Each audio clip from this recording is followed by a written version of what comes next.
Bom dia, meus amados. Hoje é segunda-feira, dia 11 de agosto de 2025. Vamos para mais um Perguntas e Respostas. Como todas as segundas-feiras, trazemos aqui questionamentos que vocês fazem, sempre abaixo dos vídeos. Alguns até vêm através das mensagens particulares, pessoais. E sempre que há uma necessidade de uma resposta mais aprofundada, eu trago aqui, onde a gente pode debater com mais tempo, porque a resposta é mais extensa. Quando a resposta é simples e rápida, em poucas linhas, eu respondo no ato, porque senão teríamos que fazer perguntas e respostas todos os dias. Vamos para a primeira pergunta. Qual a diferença entre aqueles que maltratam os animais e aqueles que criam os animais e os sacrificam para a alimentação humana?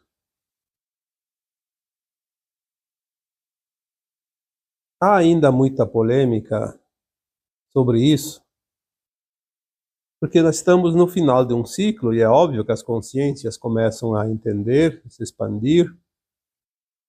E as consciências humanas desenvolveram ao longo dos milênios a compaixão, inclusive pela criação divina, além dos humanos, principalmente os animais. Alguns milênios, alguns séculos, praticamente ninguém se importava com isso, porque o importante era a sobrevivência.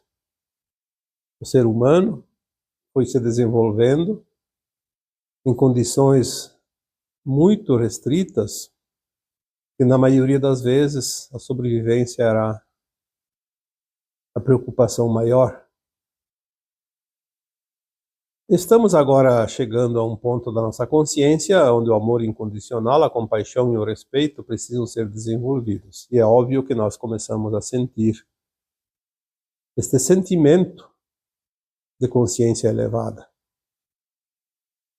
Os animais, eles nos ensinam a amar, porque muitas pessoas ainda mantêm e alimentam ódio, raiva, aversão a outros ou alguns seres humanos. Os animais, por serem dóceis e não nos causar problemas, fica mais fácil aprender o amor incondicional. Mas é preciso que se entenda que a alma só vai para a nova terra quando ela tiver o conjunto formado. Esse mesmo sentimento amoroso, compassivo e respeitoso que alguém sente pelos animais tem que ser sentido também pelas próprias pessoas, por mais que elas sejam maldosas, e também pelos vegetais, pela natureza, por toda a criação.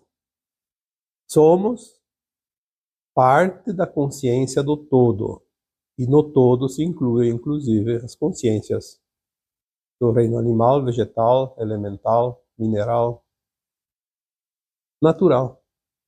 Porque não há separação. É um conjunto da obra do Criador maior, que chamamos de fonte ou de Deus. Sabemos que a cadeia alimentar foi criada dentro daquilo que era necessário para manter a vida neste planeta. Os humanos precisaram se alimentar da caça e da pesca por muito tempo, principalmente nos tempos mais primitivos. Os animais precisavam se alimentar de outros animais, de outras espécies, vegetais também.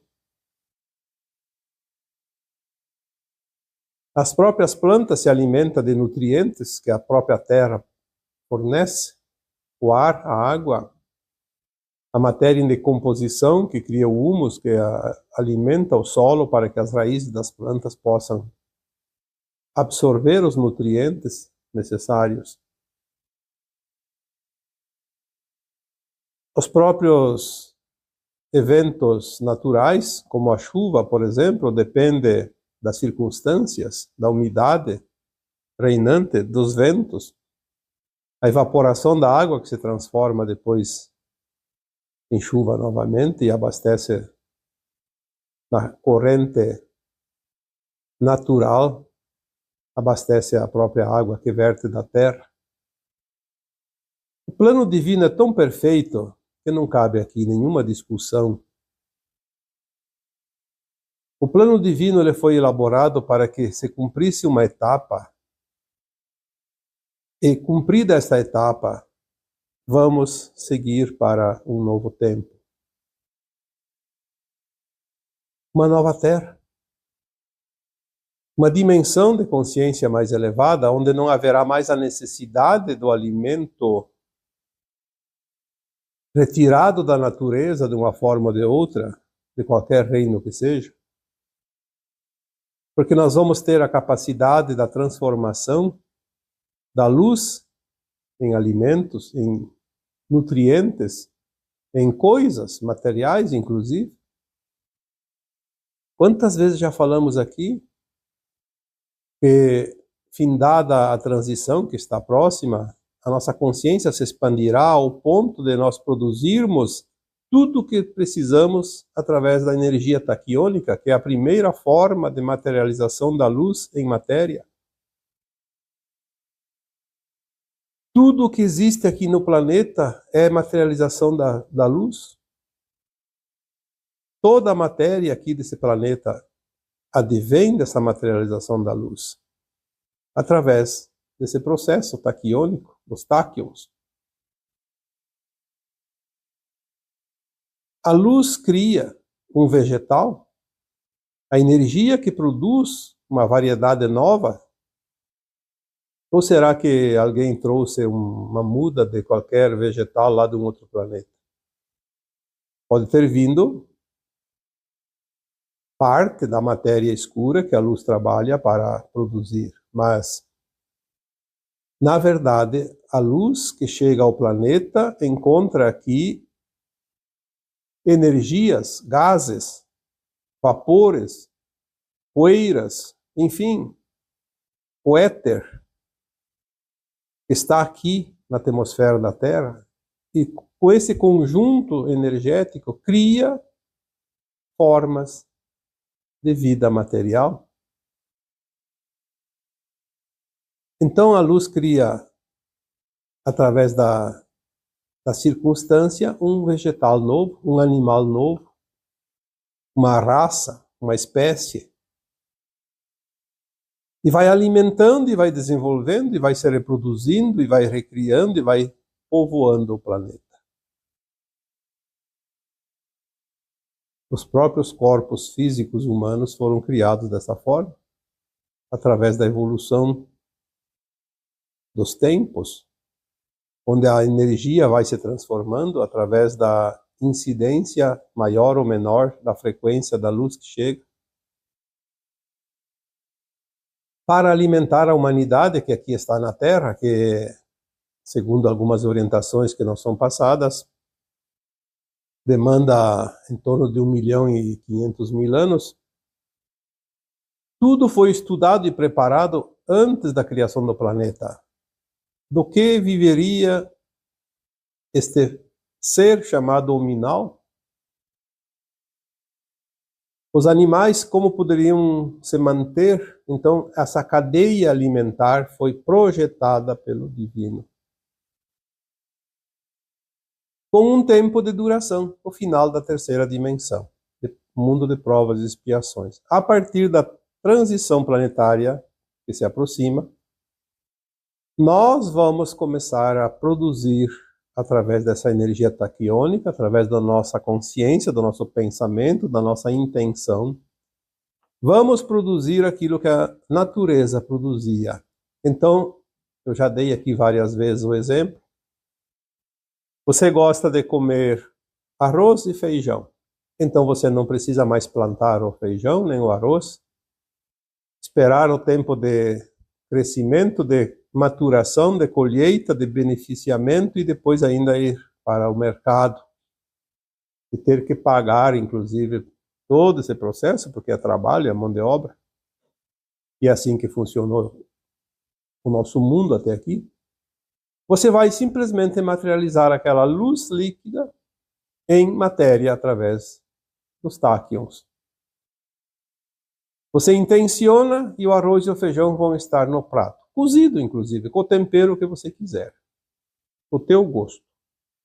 Assim será também a carne, a proteína. Não é mais preciso materializar o animal através do processo conhecido para abatê-lo depois. Nós vamos comer a carne, se é o desejo, através da materialização sem sacrificar um animal. Nós não vamos ter que criar um animal e depois sacrificá-lo. Então esse pedaço de carne que você vai comer no teu prato não é um animal sacrificado, é energia que você criou. E assim você vai produzir qualquer tipo de coisa, inclusive utensílios, vestimentas. Uma casa não precisa tirar o produto lá da natureza, a areia, o ferro, o alumínio, o cimento, o barro para fazer a cerâmica, a madeira da mata. Esta é a fórmula que vai existir na nova terra. Ter consciência hoje, se você ainda precisa do alimento vindo de um animal, e mesmo de um vegetal, porque o vegetal também é um ser vivo. Alguém diz que vegetal não tem consciência. Tem consciência. Tem consciência, senão as florestas seriam uma coisa desordenada. Completamente sem controle. Tudo na natureza tem consciência. Cada reino tem o seu formato, a sua energia, a sua forma de consciência. Ter a consciência que ainda é preciso, porque se fosse interrompido hoje o fornecimento de carnes, por exemplo, não vamos nem falar dos vegetais, porque tudo é vida. Mas da carne, já que foi feita a pergunta, a humanidade, boa parte dela, morreria de fome. Não há alimentos ainda. Vai ter mais adiante. É um processo, tem que finalizar o tempo, o processo. Está no plano divino isso, não sou eu que estou dizendo. Eu aqui não defendo causa, eu aqui tenho o compromisso de orientar cada um, faça a sua análise e forme a sua opinião, independente da dos outros. Não há razão para discussões, para contendas, para embates. Tem que ter a consciência, você precisa comer, você não pode abandonar, então agradeça aquela consciência que se propõe estar aqui na Terra e se propôs lá antes da criação, vir aqui auxiliar. Está, inclusive, na Gênesis, os animais foram criados para fazer companhia aos homens, servir dentro de cada raça, de cada espécie, para a cadeia alimentar, inclusive, dos humanos e dos próprios animais, e para ensinar os humanos a amar incondicionalmente. Fazer a companhia, porque sem os animais, os homens se sentiriam completamente abandonados neste planeta, já que perderam a noção, a memória da sua casa planetária anterior. Se não tivessem os vegetais, a Terra seria um planeta árido, sem vida aparente. Então a perfeição do plano divino não se discute. Mas aqui a pergunta diz, qual é a diferença entre aqueles que se alimentam e aqueles que maltratam os animais? Bom, aí maltratar animais simplesmente pelo prazer de maltratar, ou pela ignorância de que ali existe uma consciência, uma vida, uma parte da nossa própria consciência, o todo um, É a alma que ainda está presa ao seu primitivismo, não evoluiu, provavelmente não vai estar pronta para a ascensão agora. Precisa ainda de muitas lições, de muito aprendizado, e provavelmente, como é uma alma que ainda se compraz em causar dor, vai ainda passar por muita dor, porque a lapidação da alma se dá muitas vezes, ou quase sempre, através da dor. Então vamos dizer que é preciso apenas entender, mas acima de tudo, ser. Ser consciência elevada. O porquê das coisas, o porquê de cada situação, o porquê estamos aqui, o porquê o aprendizado, o porquê o mundo passa por uma transformação e uma evolução. E agora, numa transição. Porque tudo está no plano de quem criou. É uma pena que muita gente não sabe ainda que é preciso se alinhar a consciência compassiva, amorosa e respeitosa para com tudo aquilo que é vida, consciência, criação divina. Apenas uma parte não fecha o conjunto da obra. Então, vamos, a partir de agora, se alguém ainda estava alinhado apenas a uma forma de compaixão por algum setor da criação, comece a trabalhar os outros pontos, porque um pilar só não sustenta uma casa, como já foi dito tantas vezes. Mais uma pergunta aqui para o tema de hoje. Como ficam as almas muito apegadas à religião após o desencarne? Bom, eu tive algumas experiências com almas desencarnadas que estavam ligadas à religião. Eu posso dizer que a religião, depois do desencarne, ela não existe como nós entendemos aqui.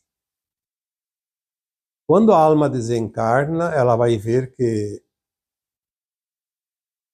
não há separação nenhuma por causa das crenças.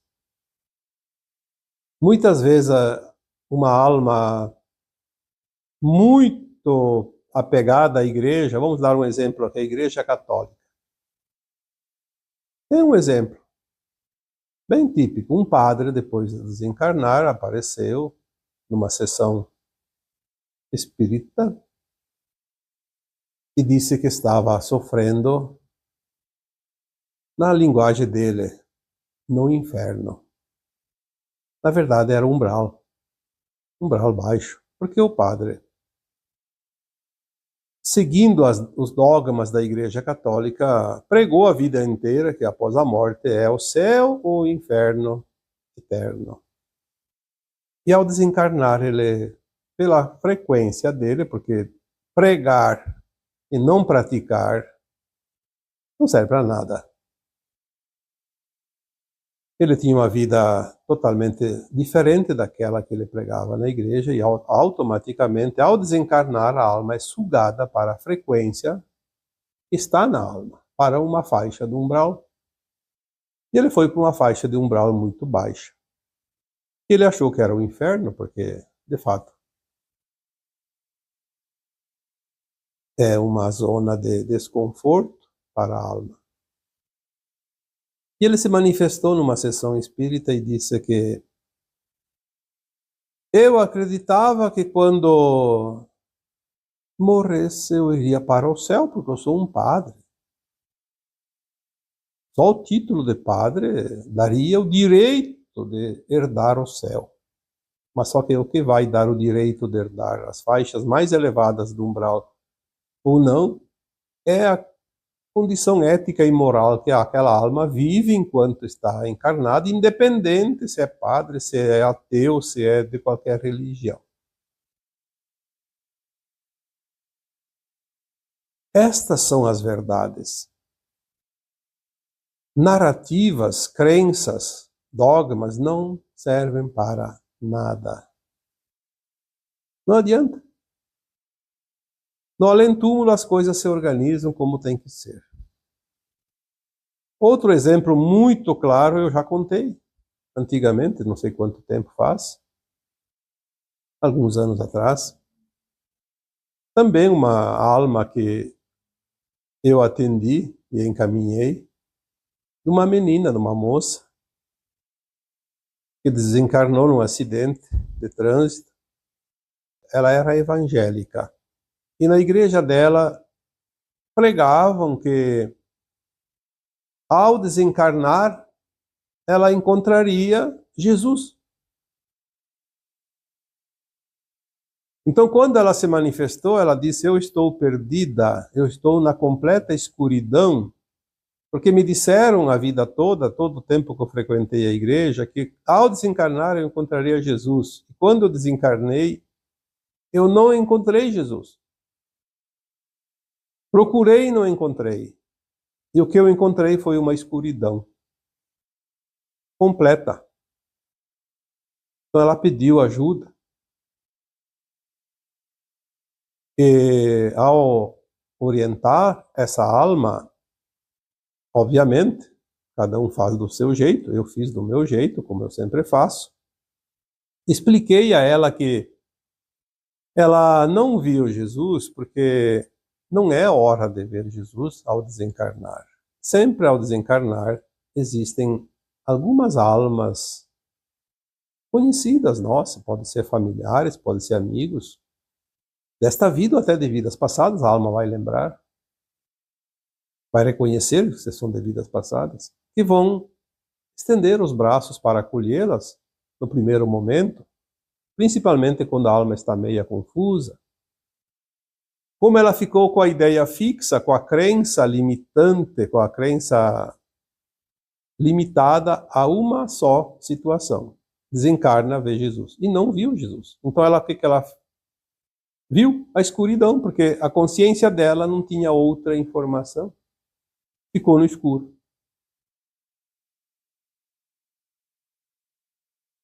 Quando orientamos uma alma assim, ela se esclarece, então ela é acolhida.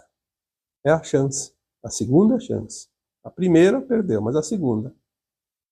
Porque ela queria uma solução. Ela buscou ajuda.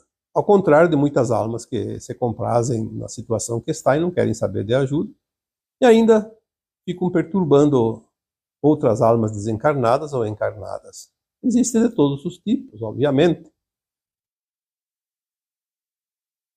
Mas aqui, respondendo à pergunta, como a religião é bastante complicada, porque ela cria uma crença realmente que limita, ela cria um quadrado e muitas vezes aquela alma encarnada não se permite olhar além dessas paredes. Não vou dizer que as religiões estão equivocadas, não, pelo contrário. As religiões, elas são boas até que a pessoa entende aquilo que aquela religião se propõe, mas que a alma se permite a algo além. Nós não podemos nos limitar. Já viemos para um planeta de limitação. Se nós colocarmos mais limites, nós não vamos a lugar nenhum, ficamos presos a um dogma. Podemos ser, sim, frequentadores de uma igreja, de uma religião qualquer, praticantes, seguidores, mas sempre com a consciência aberta para expandir além daquilo. Então nós vamos aproveitar. É como fazer um curso. Qualquer curso que você vá fazer, se você não se permite as possibilidades além daquilo, você vai ficar preso naquela situação, vai ficar engessado. Não vai além. Então não é a religião que prende, é aquele que frequenta, que pratica aquela religião, que se propõe a ficar limitado, não aceita sair daquele quadrado, daquela caixinha, como se diz. Uma vez um professor de um curso que eu estava fazendo disse a seguinte frase: nós somos como um pássaro que tem asas para voar.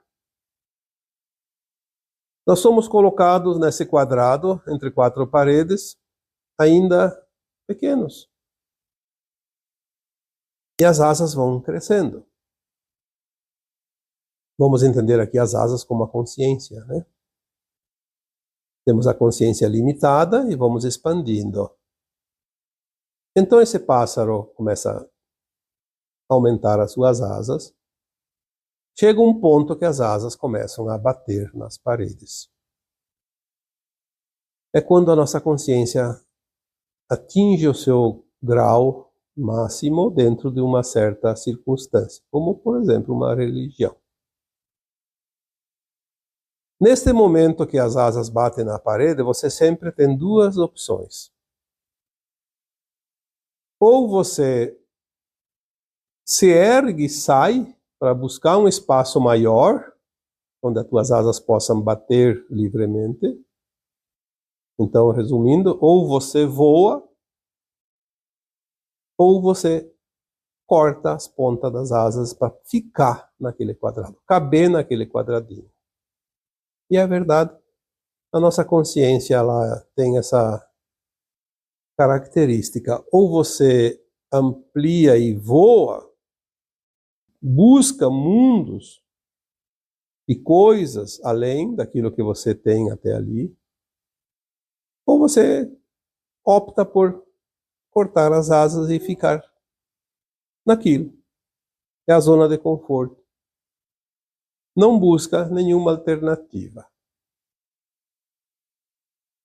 Então nós vamos precisar entender uma coisa.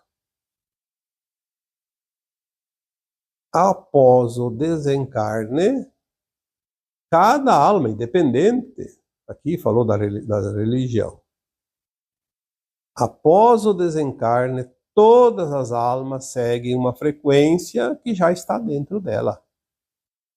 Não há outra forma, porque a alma é a nossa essência, não é o corpo que vai. O corpo vai para o caixão ou para a cremação. A alma é imortal. Nos primeiros momentos após o desencarne, ela vai seguir aquilo que ela é como personagem da última encarnação que ela acaba de deixar, o que ela viveu ali. Obviamente, depois de um tempinho, ela começa a acoplar aquela última encarnação, esse último personagem, aos personagens das outras encarnações, e ela se torna aquilo que ela é na soma das encarnações. Então ela começa ali a lembrar das vidas passadas também, anteriores, e aí ela faz a sua autoanálise, a autoavaliação de todas as suas experiências para ver como ela está evoluindo, porque ela está na quarta dimensão, numa consciência mais elevada. Lembrando que a alma é a nossa consciência também. Então ela começa também, depois de um tempo, elaborar uma nova encarnação, um novo plano encarnatório. E aquilo que nós já falamos aqui tantas vezes. Nós vamos, cada dia agora, compreender melhor as coisas. Veja que há uns anos atrás, tudo isso parecia uma ficção. Não era uma coisa tão normal como parece hoje. Hoje você fala de desencarne, de reencarne, de a vida após a morte, no além-túmulo, os processos da alma, uma naturalidade que há pouco tempo parecia tudo fora de propósito. Não é preciso ser santo, mas é preciso compreender a vida, viver a vida, aprender. Aprender com os acertos e com os erros, porque as experiências que nós fazemos durante uma encarnação, elas não são apagadas na vida seguinte, na encarnação seguinte. Elas são agregadas a todo o processo de aprendizado até ali. Muito do aprendizado anterior fica apenas no subconsciente, para não atrapalhar as próximas experiências, mas elas estão lá, nos nossos registros de alma. Nós sabemos coisas das vidas passadas, mesmo sem lembrar, e colocamos em prática agora. Por exemplo, não fazer certas coisas que não são éticas, ou então fazer coisas que não são éticas porque a experiência não foi bem assimilada ou não foi ainda experimentada. Mas é preciso ter a consciência de que tudo o que fazemos, fazemos para nós. Nada que se faça a quem quer que seja, seja uma pessoa, seja um animal, seja para a natureza, seja para si mesmo. Tudo vai ser agregado nas experiências do passado e do futuro. Por isso, quando fazemos algo, fazemos para nós, nunca para os outros, mesmo que atinja outras pessoas. O bem que se faz é o bem que se colhe, o mal que se faz é o mal que se colhe, e a experiência que se faz é o resultado do aprendizado.